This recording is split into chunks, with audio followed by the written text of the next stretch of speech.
Welcome back to my kitchen. Today I want to show you a really simple recipe, but with a twist.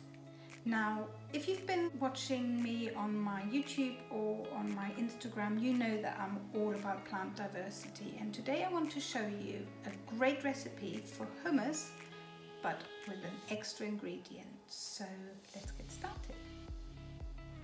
Now, if you've made hummus before, you know that the key ingredient for this is usually chickpeas, and that's what I've got today. So I've got a nice bowl of chickpeas here. These little chickpeas are absolutely amazing. They are packed with protein. They're also a really great source of fiber. And in addition, they contain a great amount of calcium, of iron and magnesium. So you couldn't do better than having some of these in your diet. Absolutely amazing. Another ingredient in this recipe is tahini. So it's a sesame paste.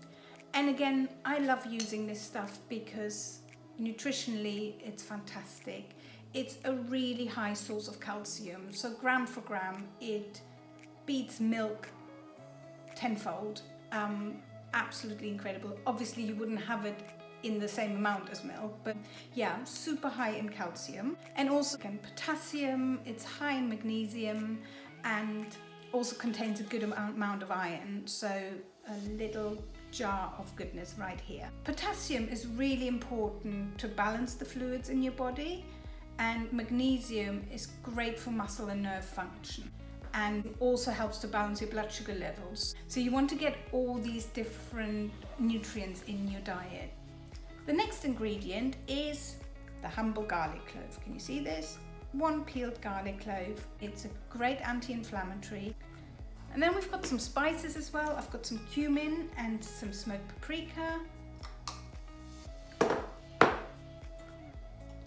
Some fresh lemon juice. Great source of vitamin C. And then the secret ingredient that I've been promising you. So, sweet potato. This is cooked sweet potato that I had left over, so this recipe is also amazing for using up any leftovers.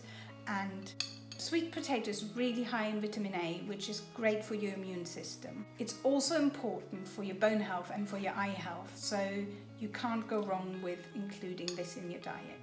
Sweet potato is also high in fiber, so this hummus will be high in fiber from the chickpeas and the sweet potato, so you get a good amount for your gut bacteria. And now I'll show you how it's done. All you need for this recipe is a blender of some description, or if you haven't got one, you can always use a fork or potato masher for this. It won't come out quite as smooth, but it'll do the trick if you don't have the gadget. In your blender, add the drained chickpeas, the garlic clove, and the cooked sweet potato.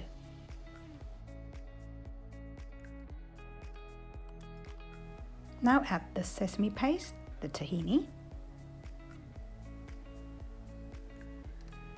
I added 2 scoops and some lemon juice. Continue with the spices, ground cumin, the smoked paprika, and a pinch of salt. Give it a quick mix. Add a little bit of liquid, either water or chickpea water, and a quick scrape down. And then blend again. Give it another quick stir and adjust the seasoning if needed. Here's your finished hummus. Really quick and easy. Here's a bowl of fluffy, delicious hummus with sweet potato, an absolute nutrition bomb. And you can have that in sandwiches, you can have it with vegetable sticks, you can have it on oat cakes, you can make a jacket potato and put some on there. You know, it just is so varied. It could be a side dish, you know, just a quick snack. Absolutely delicious, easy to make, quick and easy, and it keeps in the fridge for a good few days. I hope you enjoyed this and found this useful. Don't forget to hit the subscribe button, leave me a comment, and also check out my other videos in the channel. I'm gonna go off now and have some of this with some veggie sticks, and I will see you very soon. Bye. Keep watching for some exciting news.